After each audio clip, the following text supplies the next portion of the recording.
শুরু করছি এখন প্রকাশ সঙ্গে আছি আসাদুজ্জামান নিজি। আজকে আমরা মূলত আলাপ করতে চাই স্বল্পোন্নত দেশের তালিকা থেকে উত্তরণের যে প্রসঙ্গ, এলডিসি গ্রাজুয়েশনের প্রসঙ্গ, সেই প্রসঙ্গে আলাপ করতে চাই। আর এই প্রসঙ্গে আলাপে আজকে আমাদের সঙ্গে স্টুডিওতে এই মুহূর্তে উপস্থিত রয়েছেন ডক্টর খন্দকার গোলাম মোয়াজ্জেম, গবেষণা পরিচালক সিপিডি। আপনাকে স্বাগত। আমাদের আরও যারা অতিথি রয়েছেন তারা পথে রয়েছেন, আশা করছি কিছুক্ষণের মধ্যেই তারা যুক্ত হবেন। মোয়াজ্জেম ভাই, আমরা আজকে আলাপের বিষয় নির্ধারণ করেছি উন্নতের টানাপোড়েন। স্বল্পোন্নত দেশের যে তালিকা, এলডিসির তালিকা থেকে আমরা বের হয়ে যাওয়ার জন্য আসলে যতটুকু আমরা জানি যে আমাদের যে সাধারণত হিসাব 2026 সালের নভেম্বরের মধ্যেই তো আমাদের বের হয়ে যাওয়ার কথা, কিন্তু আমাদের ব্যবসায়ী যে সংগঠন রয়েছে 16টি ব্যবসায়ীদের মানে শীর্ষ বাণিজ্য সংগঠন থেকে আমরা দেখলাম যে সম্প্রতি তারা 3 থেকে 5 বছর এই এলডিসি গ্রাজুয়েশনটা পিছিয়ে দেওয়ার জন্য আসলে দাবি জানিয়েছেন। এতদিন ব্যবসায়ীরা বা ব্যবসায়ী সংগঠনগুলো আসলে এককভাবে বা বিচ্ছিন্নভাবে এই বিষয়গুলো বলছিল, কিন্তু তারা এবার একযোগে 16টি সংগঠন, শীর্ষ সংগঠন বাংলাদেশের, একযোগে তারা এমন দাবি জানালো। এখন সরকারের কাছ থেকে আমরা এই দাবির পরিপ্রেক্ষিতে কিন্তু কোনো যে তারা সাড়া দিয়েছেন বা এরকমটা শুনিনি। সরকার বলছে যে আসলে গ্রাজুয়েশন পিছিয়ে দেওয়ার কোনো আপাতত কোনো সুযোগ নেই। মোয়াজ্জেম ভাই, আপনার কাছে কি মনে হয় ব্যবসায়ীরা এই সময়টাতে এসে কেন এই দাবি জানালেন এবং এইসব দাবির আদৌ কোনো যুক্তিকতা দেখেন কিনা? আমার মনে হয় যে আপনার বাকি যে দুজন অতিথি আছেন, দুজনই ব্যবসায়ী, তারা থাকলে ভালো হতো। তার কারণ হচ্ছে আমার তাদের যুক্তিটি শুনে আমরা আলাপ শুরু করতে পারি, হয়তো ভালো হতো। এবং আমার কিছুটা মতের ভিন্নতা আছে, সে কারণেই তাদের উপস্থিতি হলেও হয়তো সুবিধা হতো। আমি যেগুলো বলছি সেগুলো সম্পর্কে তাদের মতামত জানতে পারতাম। দেখুন, স্বল্পোন্নত দেশ থেকে বেরিয়ে যাওয়াটা এটা এটা ছোট কোনো বিষয় না। এটা অনেক গুরুত্বপূর্ণ, একটা দেশের একটা গুরুত্বপূর্ণ পরিবর্তনের সাপেক্ষেই একটা দেশের একটা পর্যায় থেকে আরেকটা পর্যায়ে উত্তরণকে দেখা হয়, এবং এটা এক ধরনের কাঠামোগত পরিবর্তন। হঠাৎ করে এক বছরের প্রবৃদ্ধি কমে যাওয়া, হঠাৎ করে দৈব দুর্বিপাক বেড়ে যাওয়া, হঠাৎ করে ডলারের দাম কমে যাওয়া, বেড়ে যাওয়া, বা হঠাৎ করে কোনো একটা ট্যারিফ বেড়ে গেল কোনো একটা দেশে এবং তার কারণে হঠাৎ করে আমার রপ্তানিতে কিছুটা আঘাত পড়লো, বিষয়টা কিন্তু এরকম না। একটা দেশের গুণগত মানসম্পন্নভাবে তার যখন উত্তরণ ঘটে, তার সেটা পার ক্যাপিটা ইনকামে, তার এক্সপোর্ট কম্পিটিটিভনেসে, ইকোনমিক ভালনারেবিলিটির যে সমস্ত জায়গা সূচকগুলো আছে সেই জায়গাতে, এবং একই সাথে হিউম্যান অ্যাসেটসের জায়গাগুলোতে যে সমস্ত সামাজিক যে সূচকগুলো আছে সেই সমস্ত জায়গাগুলোতে যখন উত্তরণ ঘটে, তখনই স্বীকৃতি হিসেবে দেওয়া হয় তাহলে আর তুমি দরিদ্র কেন, তাহলে তুমি উত্তরণ তো ঘটেছে। বাংলাদেশের এই কাঠামোগত এই পরিবর্তনটি প্রায় দশককাল আগেই হয়ে গিয়েছে, এবং আমরা দুবার যে সিডিপির রিভিউ হয় সেই সিডিপির রিভিউতে দুবার আমাদের সেটা হয়ে গিয়েছে, এবং আমাদের আসলে সময় মতো 2024-এ হওয়ার কথা ছিল, কিন্তু কোভিডের কারণে সব দেশগুলোরই আসলে 2 বছর করে এক্সটেনশন। এখন 24শে নভেম্বর 2026 এই ডেটটি দেয়া আছে। তাহলে প্রশ্ন উঠে যে তাহলে ব্যবসায়ীরা এখন কি কারণে এই ধরনের একটা পরিবর্তনের পক্ষে নন, বা তারা কেন আরও সময়কালটি চাচ্ছেন? সেই জায়গাটি আমি দেখার চেষ্টা করছিলাম যে ব্যবসায়ীরা কোন ধরনের যুক্তিগুলোকে নিয়ে আসছেন। মূলত তাদের কাছ থেকে যে যুক্তিগুলো দেখা যাচ্ছে, একটি বড় যুক্তি যে সেটা হচ্ছে তাদের আরও সময় দরকার প্রিপারেশনের জন্য, এটি হচ্ছে বড় যুক্তি। আর বাকি যে যুক্তিটি সেটা হলো যে আমাদের ট্যারিফ যে প্রেফারেন্স আছে এটা চলে গেলে আমাদের 10 থেকে 12% আমাদের যে এক্সপোর্ট কম্পিটিটিভনেস সেটা অ্যাফেক্ট করবে, 2 থেকে 4 বিলিয়ন ডলারের এক্সপোর্টে আমাদের এটা নেতিবাচক প্রভাব ফেলবে। আমার কাছে তো এই ধরনের যুক্তিগুলো তো আমরা অনেক আগেই শুনেছি এবং আমরা জানি। আমরা যে এলডিসি গ্রাজুয়েশনের পর 2029 সাল পর্যন্ত আমাদের সুবিধাগুলো অব্যাহত থাকার কথা না? হ্যাঁ, সেটা কিন্তু আছে আমাদের, সেটা কিন্তু এখনো অব্যাহত রয়েছে। সুতরাং তারা যেটি বলছেন যে এখন তাদের আরো প্রিপারেশন দরকার, তাহলে প্রশ্ন ওঠে যে নিশ্চয়ই তারা অলরেডি অনেক প্রিপারেশন নিয়ে ফেলেছেন, আর একটা বছরে শেষ করা যাবে না, অল্প কিছু বাকি থাকছে, আর একটু হলে ভালো হয়। আমি ওইটাও একটু ঘেটে বোঝার চেষ্টা করছিলাম যে সরকারের দিক থেকে কিছু কিছু সুনির্দিষ্ট উদ্যোগ আমি দেখছি, কিন্তু আমি যদি বেসরকারি পর্যায়ে আমি যদি উদ্যোক্তাদের উদ্যোগ খুঁজি, তাদের দিক থেকে আসলে কি কি উদ্যোগ এর ভিতরে খুব সুনির্দিষ্টভাবে নেওয়া হয়েছে খুব বেশি কিন্তু চোখে পড়েনি। আমি ঘাটাঘাটি করলাম, যেমন কোনো কেউ কৌশলগত দিক তারা নিয়েছেন, এফবিসিসিআই অথবা বিজিএমইএ অথবা বিকেএমইএ, সেরকম কিন্তু কোনো কৌশলগত দিক কিন্তু তাদের জায়গাটিতে খুব একটা পাইনি। আমি একটু শুনতে চাই যে জনাব হাতিম হয়তো আর যদি আসে তার কাছ থেকে শুনতে চাই, অথবা ডিসিসিআর ফর্মার প্রেসিডেন্ট আসলে তার কাছ থেকে শুনতে চাই। সুতরাং এই জায়গাটিতে আমার কাছে মনে হচ্ছে যে ব্যবসায়ীদের একটাই এখানে একটা বিষয় আছে যে হঠাৎ করে অর্থনীতিতে এখন এক ধরনের স্থবিরতা চলছে। দেখবেন যে অর্থনীতির প্রবৃদ্ধি সেই অর্থে কিন্তু বাড়ছে না, ব্যবসা বাণিজ্যের ক্ষেত্রে কিন্তু অভ্যন্তরীণ যে ব্যবসা বাণিজ্য সেটা কিন্তু খুব বিকাশ লাভ করছে না। আমরা কিছু রপ্তানি খাতের উপরে নির্ভরশীল, এবং এর মধ্যে নতুন করে ট্যারিফ সংক্রান্ত জটিলতার মধ্যে যদিও ভাগ্য ভালো যে আমরা কিছুটা হয়তো কুশন পেয়েছি, সম্ভবত অর্থনীতি হঠাৎ করে যে একটা অর্থনীতি স্থবিরতা তৈরি হয়েছে দেশের ভিতরে রাজনৈতিক অনিশ্চয়তার জন্য, এতে করে ব্যবসায়ীরা হয়তো কিছুটা উদ্বিগ্ন, এবং এর সঙ্গে তারা কিছুটা কৌশলগতভাবেও হয়তো এই ধরনের একটা অ্যাপ্রোচে গিয়েছেন বলে মনে হয়। জি মজিম ভাই, মানে এই যে যদি আমরা গ্র্যাজুয়েশনের কথা যে ভাবছি বা বলছি, এটি সরকারের কাছ থেকে কোনো সাড়া পাওয়া যাচ্ছে না এখনো পর্যন্ত। সরকার বলছে নির্ধারিত সময়ই তারা আসলে উত্তরণের পক্ষে। যদি আমরা এই প্রক্রিয়াটি যদি আমরা মানে পিছিয়ে দিতে চাই, সেক্ষেত্রে প্রক্রিয়াটি বা কি, মানে কি প্রক্রিয়া সেটি যেতে হবে, সেই অবস্থায় কি সরকার রয়েছে কিনা, কিভাবে সেটি করতে হবে? প্রশ্নটি আসলে এমনভাবে করেছেন, সম্ভবত সাংবাদিকদের দিক থেকে এরকমভাবেই হয়তো প্রশ্নটি হয় যে আপনি উত্তরটি এমনভাবে দিবেন যে উত্তরটির ভিতর দিয়ে হ্যাঁ আপনি এই প্রক্রিয়াতে যাতে দেশ যায় সেরকম একটি উত্তর আসে। আমি আসলে মনে করি যে সরকারের এখনকার অবস্থান সঠিক, এবং আমি মনে করি যে 2026 নভেম্বরে যে ডেটটি রয়েছে সেটি ধরেই আমাদের এগোনো উচিত। তার একটা কারণ রয়েছে, আমি আপনাকে বলি। আমরা ইতিপূর্বেও অনেক ধরনের ক্ষেত্রে আমরা দেখেছি যে সংস্কারের চেষ্টা করেও আমরা সংস্কার করতে পারিনি। এই যেমন এই যে এখন যে অর্থনৈতিক সংস্কারগুলো হচ্ছে, এই অর্থনৈতিক সংস্কার তো হতো না যদি IMF এর কাছ থেকে আমাদের ঋণের জন্য দ্বারস্থ না হতে হতো। যদিও ঋণের পরিমাণ কম, কিন্তু আমাদের বৈদেশিক মুদ্রা রিজার্ভ এমন কমে গিয়েছিল, লেনদেনে এমন সমস্যা হচ্ছিল যে আমাদের IMF এর তখন দেখা গেল চাপে পড়ে আমরা সংস্কার মুখী হলাম। এর আগে একবার 1993 সালে চাইল্ড লেবার নিয়ে প্রচুর কথা উঠেছিল বিশ্বব্যাপী, কিন্তু আমরা মোটেই নড়াচড়া করছিলাম না।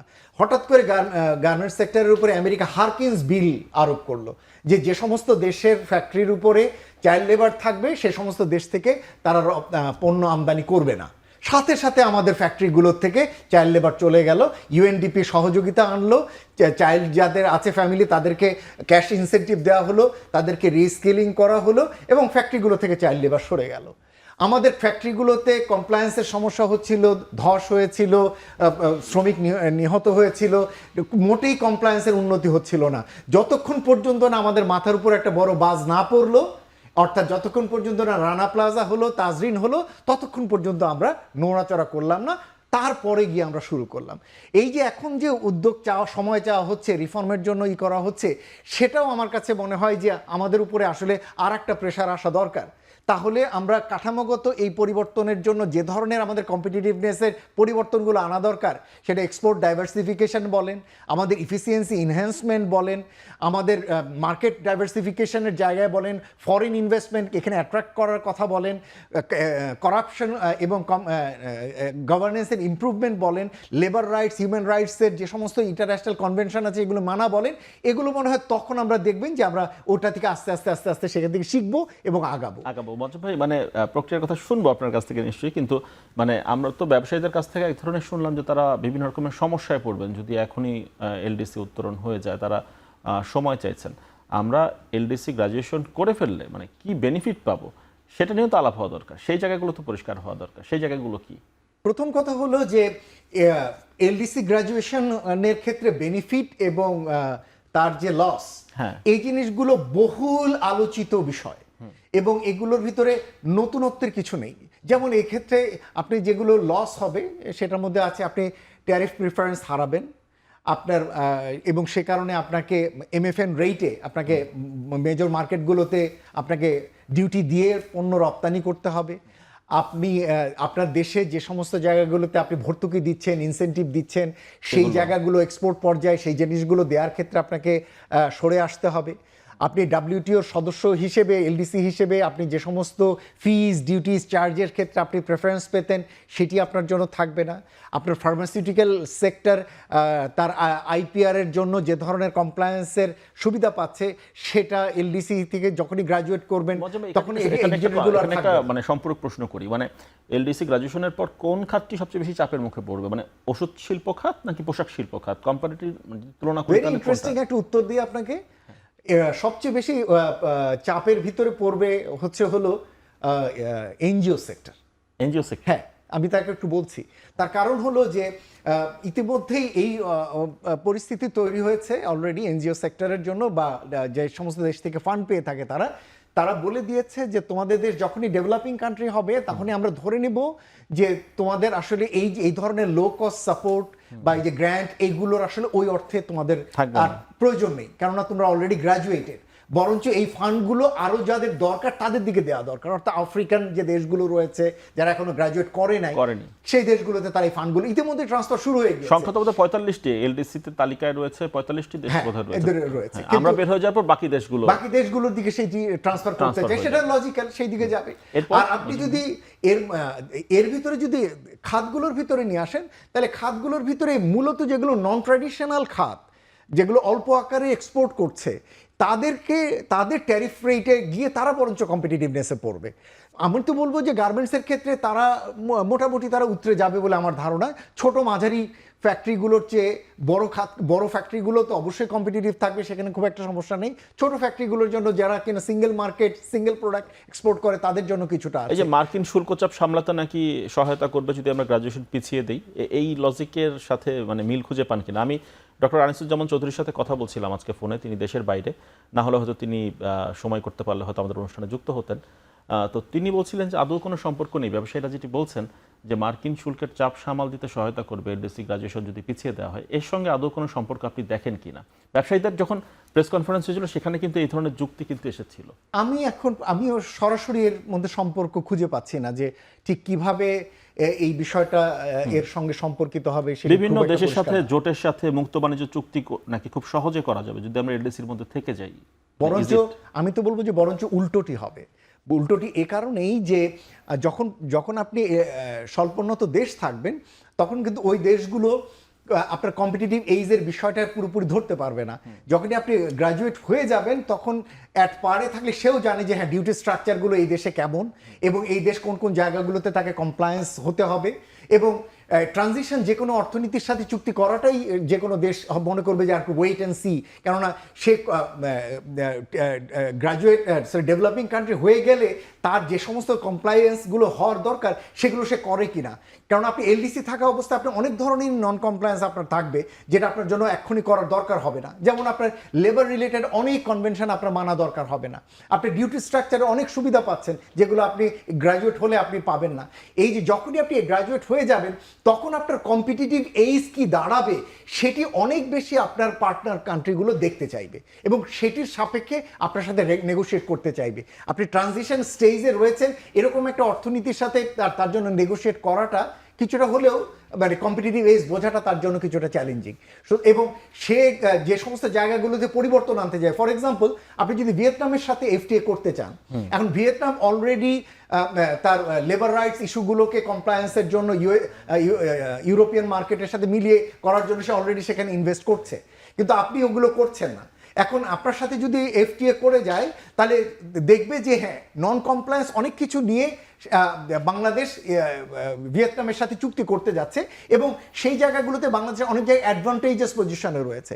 কিন্তু যখনই গ্রাজুয়েট হয়ে যাবে বাংলাদেশ তখন গিয়ে লেবার রাইটসের জিনিসগুলো সে মানলো কিনা, পরিপালন করলো কিনা সেটা অনেক বেশি সে জানতে চায়। সুতরাং সেই দিক থেকে ট্রানজিশন স্টেজের ইকোনমির সাথে FTA সংক্রান্ত চুক্তি শেষ করা, যখন একটা দেশ জানবে যে হ্যাঁ ওই দেশটা আর 3 থেকে 5 বছরের মধ্যে সে গ্রাজুয়েট করবে, যদি ধরেও নেই যে পিছিয়ে দেওয়া হবে, ওরকম একটা দেশের সঙ্গে হুট করে নেগোসিয়েশন শেষ করে ডিল কমপ্লিট করা সম্ভবত সবাই ওয়েট করতে চাইবে। মজিব ভাই, আমাদের আরো একজন অতিথি এসে উপস্থিত হয়েছেন, আমরা একটু বিরতি নিয়ে ফিরে আসি, তাকেও যুক্ত করবো। তখন দর্শক বিরতির পর আবার ফিরে আসছি এখন প্রকাশে।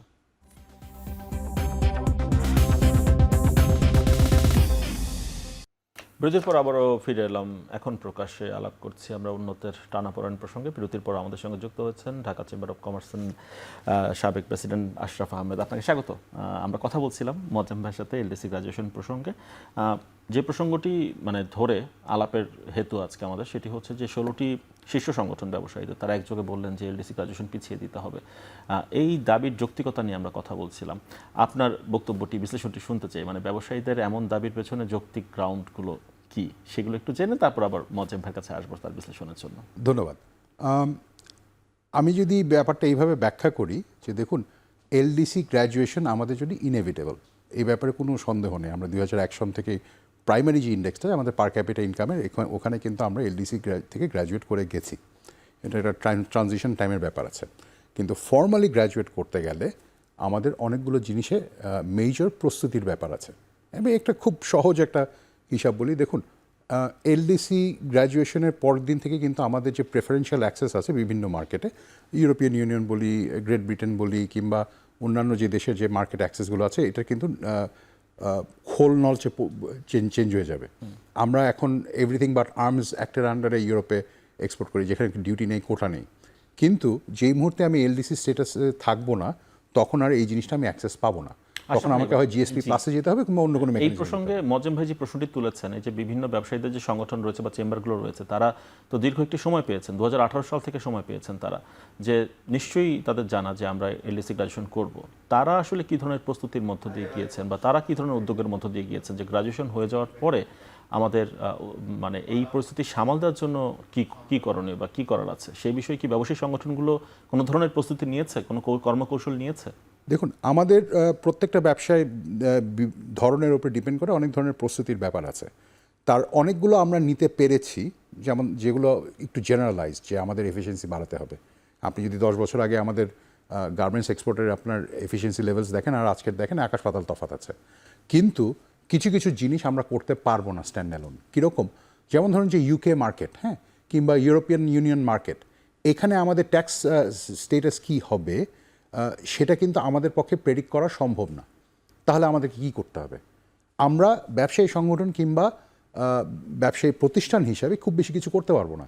কারণ এই যে ট্যাক্সেশনের ব্যাপারটা, এই যে এফটিএ হবে কি হবে না, প্রেফারেন্সিয়াল ট্রেড এগ্রিমেন্ট হবে কি হবে না, ইকোনমিক পার্টনারশিপ এগ্রিমেন্ট হবে কি হবে না, এটা কিন্তু আমরা কন্ট্রোল করতে পারছি না। আমরা এটা নিয়ে, এটা যে করা দরকার, এটা নিয়ে সরকারের সাথে আমরা বহু দশক ধরে দেন দরবার করে যাচ্ছি। গত 3-4 বছরেও কিন্তু অনেকখানি আমরা বলার চেষ্টা করেছি সরকারকে, অনেকগুলো ইনিশিয়েটিভ সরকার লঞ্চও করেছে। কিন্তু বেসিক জিনিসটা হচ্ছে, দেখুন, আমাদের ভিতরেও কিন্তু একটা বড় ধরনের দুর্বলতা আছে যে এই ধরনের প্রজেক্টগুলো সরকারের কিন্তু ট্র্যাডিশনাল স্ট্রেংথের ভিতরে পড়ে না। সো সরকার, এই খুব সিম্পল ব্যাপারটা বলি, ট্রেড নেগোসিয়েশন টিম কিংবা এফটিএ করতে গেলে যে নেগোসিয়েশনটা করা দরকার, সেটার জন্য দায়িত্বপ্রাপ্ত যেই সরকারি ডিপার্টমেন্ট আছেন, তাদের কিন্তু ওখানে একটা সিগনিফিক্যান্ট প্রবলেম আছে যে তাদের যথেষ্ট দক্ষ জনবল ওখানে নেই। যারা আছেন তাদের হয়তোবা সেই দক্ষতাটা অর্জন করার কিংবা সেই দক্ষতাটা ধরে রিক্রুট করার সেই সুযোগটাও হয়নি। সো নেট রেজাল্ট হচ্ছে আমাদের যে ট্রেড নেগোসিয়েশন টিম, সেটাও কিন্তু একসাথে 30টা এফটিএ কিংবা পিটিএ ডিসকাশন করার জন্য ইকুইপ না। সো এইটা একটা বড় একটা রিসোর্স কনস্ট্রেন্ট আমাদের সবসময়ই ছিল। সো যেই কারণ, এবং সেইটা গত 1.5-2 বছর ধরে কিন্তু আসলে আরও ঘনীভূত হয়েছে। ফলে আপনি যদি চাইলেও, মানে যেমন ধরেন, আপনি যদি আমাকে জিজ্ঞেস করতেন যে 2021 সনে আমাদের যে টার্গেট ছিল, তখন আমরা হিসাব করেছি আচ্ছা ঠিক আছে 5 বছর আছে, 5 বছরে আমরা কতটুকু করতে পারবো। এখন কিন্তু ব্যাপারটা হচ্ছে যে আমরা মাত্র 1 বছর আছে, আমরা দেখছি যে পিছনে 4 বছর যতটুকু হয়েছে সেটা যথেষ্ট হয়নি। এটা একটা খুব ছোট্ট একটা ইস্যু এফটি এর ব্যাপারটা। কিন্তু দেখুন, আমাদের কিন্তু আরো বড় আরো 3-4টা ইস্যু আছে। আচ্ছা ভাই, মানে আরো 3 বছর সময় পেলে কি এই সমস্যাগুলো আমরা কাটিয়ে উঠতে পারবো? আমি এভাবে বলতে চাই যে 3 বছর সময় পেলেই যে আমরা সমস্যা কাটিয়ে উঠতে পারবো তা না, কিন্তু 1 বছরে যে সমস্যা কাটিয়ে উঠতে পারবো না এটা মোটামুটি সার্টেন।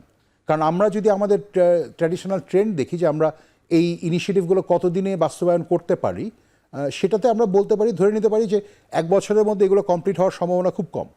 3 বছর হলে আপনার একটা সম্ভাবনা আছে যে এটা আমরা পারবো।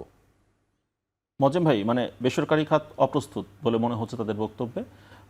অপ্রস্তুত রেখে উত্তরণ হলে কি সংকট দেখেন কিনা কোনো? আমার কাছে সবসময় আমাদের বেসরকারি খাতকে এরকম মনে হয়েছে যে বেসরকারি খাত চাপে পড়লে খুব প্রস্তুত, কিন্তু চাপ না থাকলে অপ্রস্তুত। অর্থাৎ সবসময় হচ্ছে যে সর্বশেষ মাইলেজের জন্য আমাদের বেসরকারি খাত অপেক্ষা করেন, এবং যখন ব্রিজ আসেন তখন দেখা যায় সম্মিলিতভাবে ব্রিজ ক্রস করেন। কিন্তু যতক্ষণ পর্যন্ত না ব্রিজ আসছে ততক্ষণ পর্যন্ত সবাই ঢিলে ঢালাভাবে আগাচ্ছে। যেমন এই যে এই যে এলডিসি গ্রাজুয়েশনের জন্য যে প্রস্তুতি, সরকারের একটা স্মুথ ট্রানজিশন স্ট্র্যাটেজি আছে, যে সেখানে 4টা পিলার রয়েছে। সেই পিলারের অধীনে বিভিন্ন রকমের উদ্যোগের নেয়ার কথা। অফকোর্স সরকারের তো দায়িত্ব রয়েছেই, আমি তো বেসরকারি খাতের দিক থেকেও সমান উদ্যোগগুলো দেখব, যেমন আশরাফ ভাই একটু বললেন। আমি একটু খুঁজছিলাম আজকে, আচ্ছা কোন অ্যাসোসিয়েশনগুলোর পক্ষ থেকে কোন ধরনের কৌশলপত্র তৈরি করা হয়েছে কিনা, কেননা এলডিসি গ্র্যাজুয়েশন তো আজকের থেকে না, এটা দুইবার তিনবার 6 বছর আগে রিভিউ হয়ে 18 সাল থেকে 24 সালের ভিতরে হওয়ার কথা, এবং এখন 25 সাল, অলরেডি 7 বছর। এর মধ্যে কেউ কোনো কৌশলপত্র করেছেন কিনা, কৌশলপত্র ধরে তারা কোনো উদ্যোক্তাদেরকে সেইভাবে রেডি করছেন কিনা। এই যে আশরাফ ভাই যে কথাটি বললেন যে কিছু কিছু উদ্যোক্তা করেছে, আসলেও করেছেন, কিন্তু এই উদ্যোক্তারা হাতে গোনা, এবং তারাই মূলত তার রপ্তানির বড় অংশটি তারাই হয়তো করে থাকেন।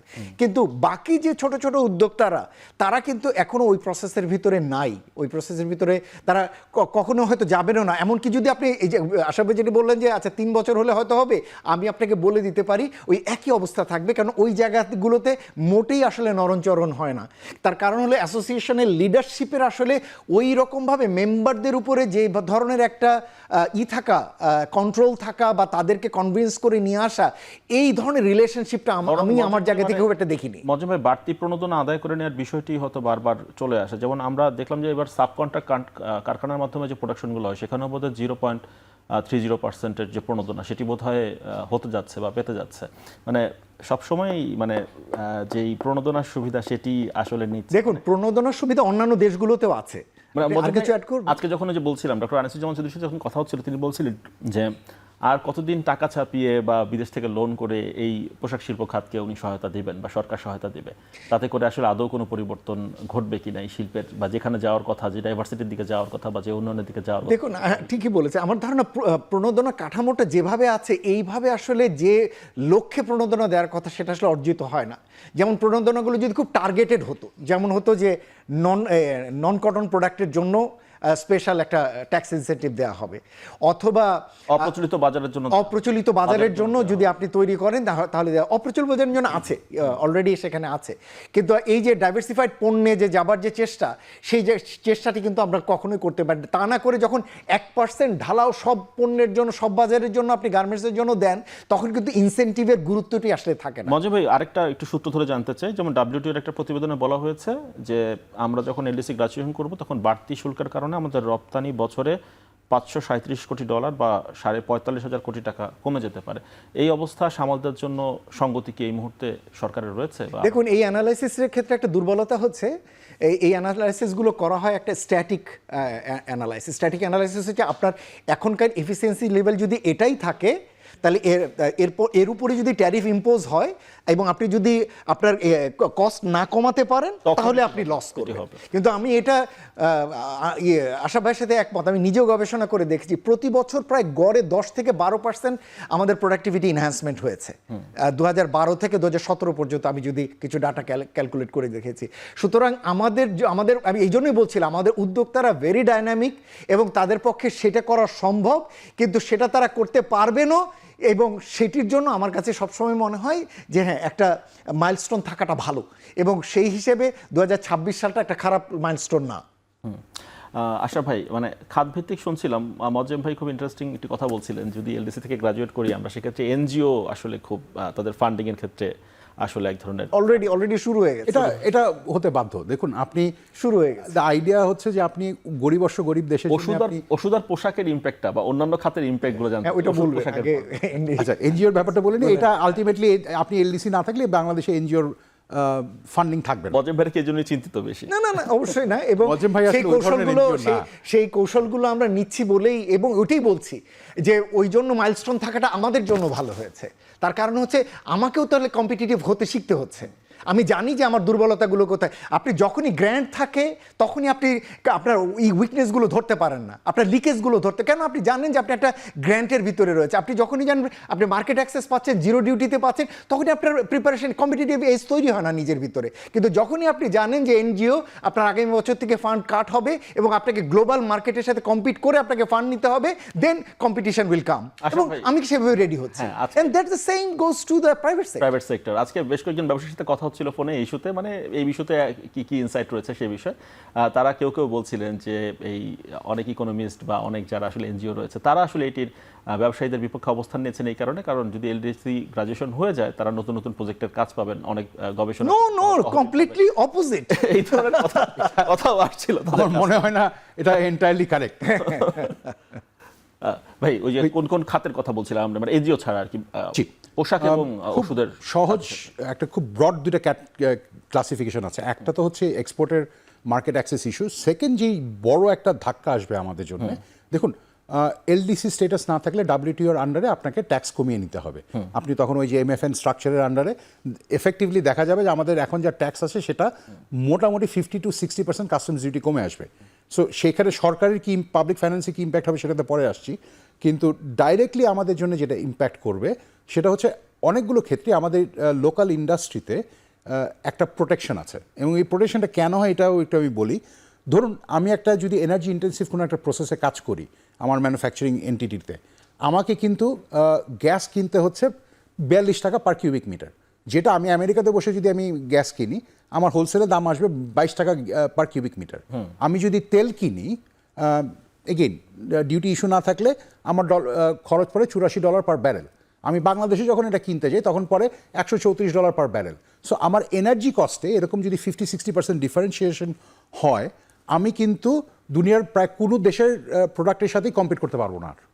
ভেরি সিম্পল, কারণ আমার এফিসিয়েন্সি যদি তার থেকে বেশিও হয়, ধরা যাক যে if you have a Chinese manufacturer যার ম্যানুফ্যাকচারিং এফিসিয়েন্সি 90, আমার যদি 120ও হয় তার তুলনায়, তারপরেও আমি এনার্জি এফিশিয়েন্ট প্রসেস হলে তার সাথে আমি কম্পিট করতে পারবো। একটু যোগ করে আশরাফ ভাই, আমরা যেটা আলাপ করছিলাম যে আমরা তো গ্রাজুয়েশনের পর 2029 সাল পর্যন্ত এই সুবিধাগুলো পাবো, তাহলে আমাদের মানে চিন্তিত হওয়ার কারণ কি? আমরা যদি 3 বছর যোগও করি ওই বছরের কাছাকাছি তো যায় হিসাব। নো, ব্যাপারটা আসলে এরকম না যে আপনি 29 সাল পর্যন্ত আপনি কোনো কিছু না করে ট্যারিফ প্রোটেকশনগুলো রেখে দিতে পারবেন, আইপি প্রোটেকশনগুলো রেখে দিতে পারবেন, কিংবা আপনার আমাদের যে ধরেন নন ট্যারিফ ব্যারিয়ার্স যেগুলো আমরা ধরেন আমাদের ফুড অ্যান্ড অ্যালাইড ইন্ডাস্ট্রিতে ইউজ করি, খুব সহজ বাংলায় আপনি আর্জেন্টিনা থেকে যদি ক্যাটল ইম্পোর্ট করেন তাহলে সেটার বাংলাদেশের বিফের দাম 1/4 1/5 এরকম কিছু একটা ফিগারে নেমে আসতে পারে।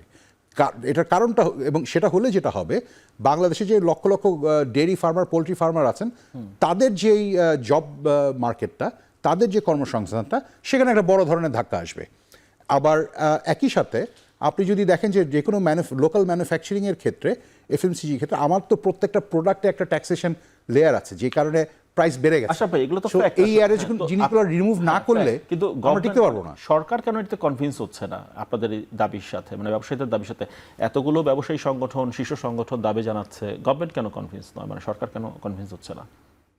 সরকার কনভিন্স হচ্ছে কি হচ্ছে না এটা আমি জানি না, বাট এটা আমি বলতে পারি যে দেখুন যেই সরকারের কাছ থেকে যেই জিনিসগুলো আমাদের দরকার ছিল মোটামুটি স্পষ্ট সেটা না আসলে নয় আজকে পর্যন্ত আর কি।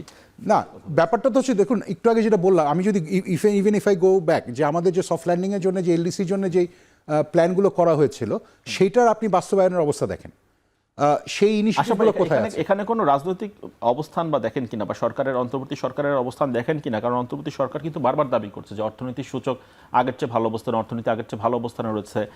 সেই দাবিগুলো সরকারের পক্ষ থেকে আমরা শুনছি। এখন যদি কোনো কারণে এলডিসি পিছিয়ে যায় তাহলে সেই দাবির পক্ষের অবস্থানটি দুর্বল হয়ে পড়ে কিনা, সেই জায়গা থেকে সরকার কি এই উত্তরণ পেছাতে চাইছে না, এমনটা মনে হয় কিনা? এই ধরনের একটা টেন্ডেন্সি তো আছেই, বাট ইস্যুটা হচ্ছে দেখুন এটা তো আসলে সরকারের কিংবা দেশের স্বার্থে যদি বলি যে এটা তো আসলে কারো ইগোর ব্যাপার না। প্র্যাকটিক্যাল রেডিনেস আমাদের আছে কি আছে নাই, রেডিনেসের জন্য আমাদের কি করতে হবে সেটা আমরা টাইম মতো পারবো কি পারবো না, এগুলো তো আসলে should B a very objective analysis. So এইটা কাজ করতে না পারলে আসলে যেটা হবে সেটাও অবজেক্টিভলি হবে। একটু আগে যদি মোজাম্মেল ভাইয়ের এক্সাম্পলটা দেই, যে দেখেন ব্রিজ আমরা সবাই ক্রস করি, কিন্তু যখন আপনি ব্রিজ ক্রস করতে গিয়ে সবাই যে ব্রিজের উপর উঠতে পারবে কিংবা পার হতে পারবে তা কিন্তু না, অনেকে কিন্তু পড়ে যাবে নদীতে, এবং সেই নদীতে পড়ার সংখ্যাটা যদি খুব বেশি হয় তাহলে কিন্তু সেটা আপনার আমাদের সামষ্টিক অর্থনীতি কিংবা আমাদের দেশীয় অর্থনীতির যদি টোটাল চালিকা শক্তির হিসাব করি একটা বড় অংশ, একটা বড় ধরনের সমস্যা হবে। আশরাফ ভাই, এই প্রশ্নটা থেকেই যায় যে এই যে পোশাক শিল্প খাতকে আমরা দিনের পর দিন যে সুবিধা দিয়ে যাচ্ছি, প্রণোদনা দিয়ে যাচ্ছি, মানে এটার তো একটা অবসান, এই সুবিধা দেয়া নেওয়া শেষ কবে, এটার অবসান কবে, মানে সেই প্রশ্ন তো বারবার আসে। বিজিএমএ সভাপতির সাথে কথা হচ্ছিল, তিনিও বলছিলেন আসলে এটি এই ভাবনার জায়গা রয়েছে, আসলে এই নিয়ে আলাপ রয়েছে। একটু বিরতি নিয়ে ফিরে আসি, তারপর বাকি আলাপ করবো। দর্শক, বিরতির পর আবার ফিরে আসছি এখন প্রকাশ্য।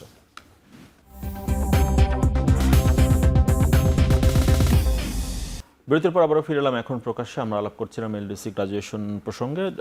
ডক্টর মজেম, আপনার কাছে আসতে চাই এই প্রসঙ্গে, সেটি হচ্ছে সুবিধাগুলোর কথা আমরা প্রশ্ন রেখেছিলাম আপনার কাছে, কিন্তু তখন জানা হয়নি, আলোচনা অন্য খাতে, আমরা অন্য ইস্যুতে চলে যাচ্ছিলাম বারবার। মানে এলডিসি গ্রাজুয়েশনের পর বাংলাদেশ কি কি সুবিধাগুলো পাবে, স্পেসিফিক যদি একটু বলেন আমাদেরকে তাহলে। প্রথম কথা হলো যে আপনি কি দরিদ্র হিসেবে নিজেকে পরিচিত রাখতে চান সারা জীবন? এমন সমস্ত দেশ অলরেডি এলডিসির বাইরে চলে গিয়েছে, কিরিবাতি, ভানুয়াতু, মানে কেপ ভার্ডি, কি সমস্ত দেশ এর ভিতরে সব রেডি হয়ে আছে, এগুলো সব গ্র্যাজুয়েট হবে, যেগুলোকে আপনি কখনো গণনায় নেন না, এবং আপনি এই 45টা দেশের মধ্যে আপনি হচ্ছেন টপ, এবং আপনি এখনও বলতে চাচ্ছেন যে হ্যাঁ আপনি এই জায়গায় থাকতে চান। এটা হচ্ছে প্রথম, আমি পলিটিক্যালি যদি বলি। সুতরাং এটা এমন কোনো আইডেন্টিটি না, থাকলে একটু সাহায্য সহযোগিতা বেশি পাওয়া না, আপনি কতদিন আর এই হাত পাতবেন ভাই? আপনার হয়েছে তো, আপনি তো নিয়েছেন সেই সুবিধা, সুতরাং সেই জায়গায় থাকার আর কোনো মাইলেজ নেই আসলে। এবং যে ধরনের সুবিধাগুলোর কথা বলি, সত্যি কথা বলি, যদি ইকোনমিক বিশ্লেষণ আমার নাই, কিন্তু আমি যদি এটা করি, এই যে ধরনের ইনসেন্টিভ স্ট্রাকচারের জন্য ব্যবসায়ীরা বলছেন, তার আসলে ইনক্রিমেন্টাল বেনিফিট আদৌ আছে কি না। ইনক্রিমেন্টাল বেনিফিট, তারা পকেটে হয়তো টাকা পাচ্ছেন, কিন্তু যে উদ্দেশ্যে দেওয়া হয় যে এটার কারণেই এক্সপোর্ট বেড়েছে, আই ডাউট যে এটা আসলে গার্মেন্টস সেক্টর প্রমাণ করতে পারবে যে হ্যাঁ এই ইনসেন্টিভটুকু দেওয়ার কারণে তার এক্সপোর্ট বেড়েছে। আই এম শিওর যে ওইটুকু যদি নাও দেওয়া হয় তাও আসলে তার এক্সপোর্ট একই পরিমাণ থাকবে। এটা হচ্ছে প্রথম কথা। সুতরাং ইনসেন্টিভের জায়গাটা বরঞ্চ নন ট্র্যাডিশনাল পণ্যের জন্য ভালো, যারা কিনা গার্মেন্টসের বাইরে, অ্যাগ্রো প্রসেসিং, লাইট ইঞ্জিনিয়ারিং, অন্যান্য যে সমস্ত পণ্য যারা কেবল উঠছে, ইমার্জিং, তাদেরকে আপনি ওগুলো দিলে ইনক্রিমেন্টাল বেনিফিটটা দেখতে পারবেন। জুট প্রোডাক্টস এরা হয়তো পাবে, কিন্তু যারা অলরেডি এস্টাবলিশ, যাদের বায়ার জানে, রেগুলার অর্ডার দেয়, তোমার পকেটে কি ইনসেন্টিভ যাচ্ছে না যাচ্ছে তার সাথে কোনো, সে দিচ্ছে অর্ডার দিচ্ছে, প্রাইস দিচ্ছে, সেইভাবে সে অর্ডার দিচ্ছে। সুতরাং ওই জায়গাতে এই ইনসেন্টিভের আসলে যে সাবকন্ট্রাক্টে প্রণোদনা দিতে হবে, এটি বলে তো বাইরের সাথে দর কষাকষি করে প্রোডাক্টের প্রাইস একটু বাড়ানোর হয়তো নেগোশিয়েট করার সুযোগ রয়েছে। দেখুন, আবারও বলছি আমি যে এই ধরনের জিনিসগুলো আমাদের উদ্যোক্তাদের জন্য কোনো ব্যাপার না।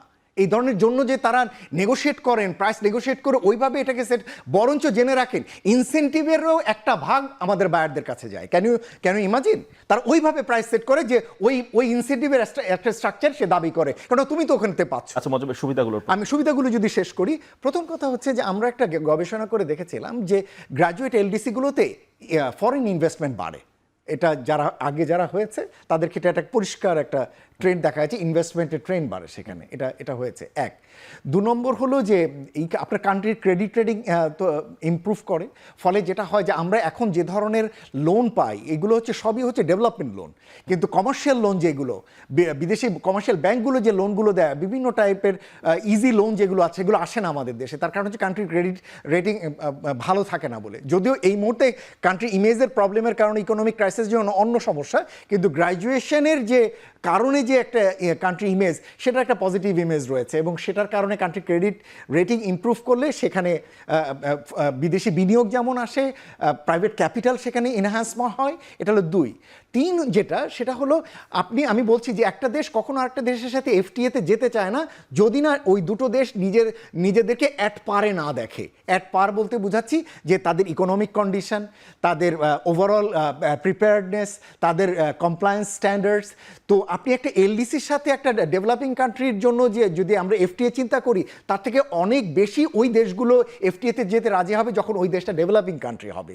সুতরাং আমার ধারণা, যদি আমরা গ্র্যাজুয়েট হয়ে যাই, যেটা ব্যবসায়ীরা বলছিলেন যে এখন নাকি তাদের সুবিধা হবে, রাদার ও যে কোনো কান্ট্রি এফটিএ করার ক্ষেত্রে অ্যাট পারে কিনা, ওই দেশ তার মতো করে কমপ্লায়েন্স মেনটেন করে কিনা, সেইটা দেখে সে কিন্তু টার্মস কন্ডিশন।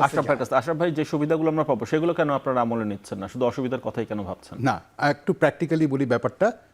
মজিম ভাই যে জিনিসটা বললেন যে flow of private capital, both debt এবং ইকুইটি, এই দুটো এলডিসি স্ট্যাটাসের বাইরে চলে গেলে আমরা we can access a much much much larger market, emerging মার্কেটের পুল, at lower cost. সেটা কয়েক না এট লোয়ার কস্ট, মানে কনসেশনাল থেকে commercially lower cost, commercially lower, but concessional থেকে বেটার Concessional হায়ার। থেকে- কিন্তু ওখানে যেটা হবে মানে that pool is few hundred times larger. সমস্যাটা হচ্ছে গত 2 বছরে 2024-এর প্রথম থেকে আমরা কিন্তু 2টা ডাউনগ্রেড হয়েছে আমাদের। আমরা ডাবল বি মাইনাস ছিলাম, ওখান থেকে আমরা সিঙ্গেল বি প্লাসে চলে এসেছি।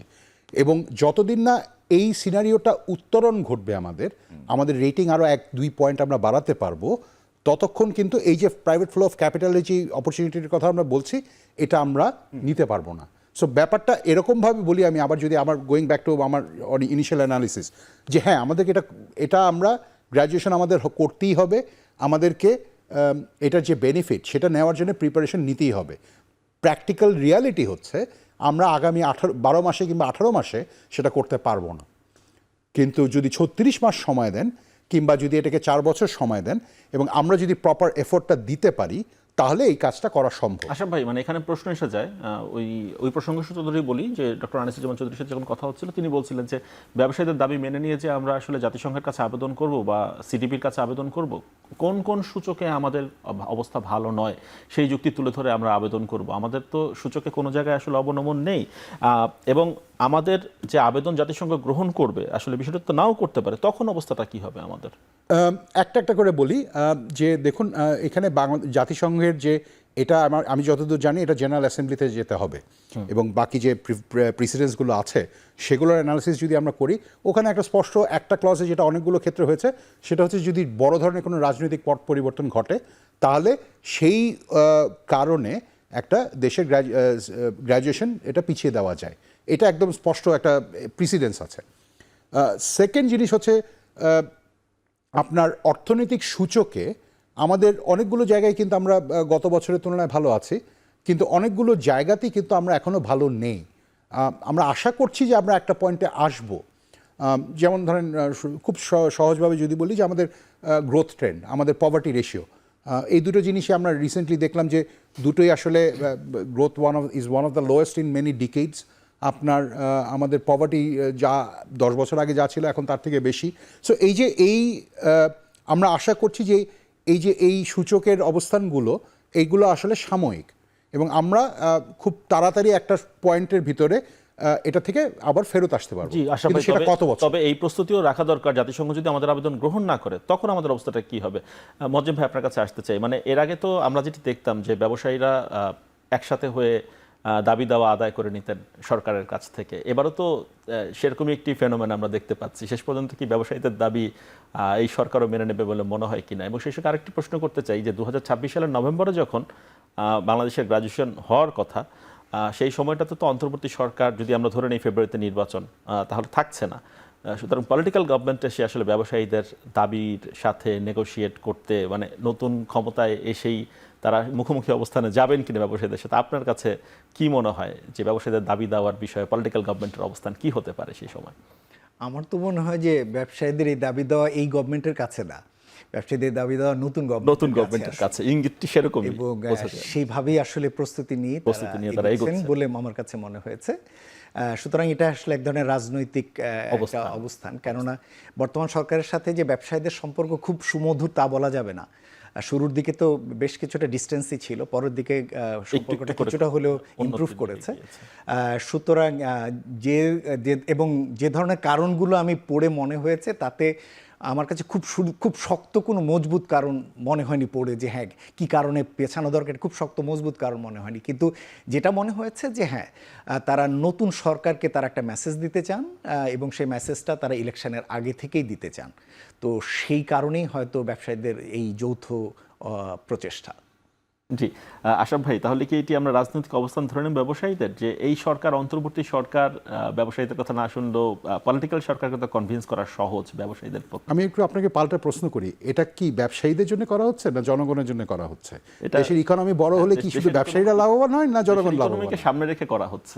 ব্যাপারটা খুব সহজ, জনগণের জন্য এই কাজটা করা দরকার।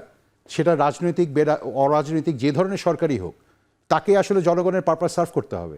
সো জনগণের জন্য যেই কাজটা করা দরকার, অর্থনীতি শুধু ব্যবসায়ীদের জন্য চলে না, আমাদের আসলে প্রশ্নটা এই জায়গায় আজ থেকে আসলো, এর আগে তো আমরা দেখেছি ব্যবসায়ীদেরকে এরকম একসাথে হয়ে তারা দাবির মুখে অনেক সুবিধা বা সুযোগ তারা সরকারের কাছ থেকে আদায় করে নিয়েছেন এর আগের সময়গুলোতে আমরা দেখেছি। মানে এবার এই সময়ে এসে, মানে এই অন্তর্বর্তী সরকার এসে এই সময়টাতে এবার প্রথম আমরা সেই একই ধরনের ফেনোমেনা বা প্রবণতা না, এখানে আমি এটা স্পষ্টভাবে বলতে চাই, এটা আপনি যে এটাকে যদি বলেন যে এটা ব্যবসায়ীরা কোনো একটা কিছু করছেন তাদের সুবিধা আদায় করার জন্য, এটা মোটেই না। এটা দেশের অর্থনীতি এবং জনগণের ওই জায়গাটা, মানে কারণেই এটা মজেম ভাইয়ের ওই জায়গাটা, যে এটা দাবিটা আসলে অন্তর্বর্তী সরকারের কাছে কিনা নাকি নেক্সট যে গভর্নমেন্ট আসতে যাচ্ছে তার কাছে আর কি। আমি এইভাবে বলি, ব্যবসায়ীরাই করছে। আমি জিনিসটাকে এভাবে বলি, এটা বাংলাদেশ সরকারের কাছে। সেটা আমি আশা করি সেটা জনগণের প্রতিনিধিত্ব করে। আমি আশা করি সেটা জনগণের যে ন্যায্যতা এবং ভালো মন্দের জন্য কাজ করে।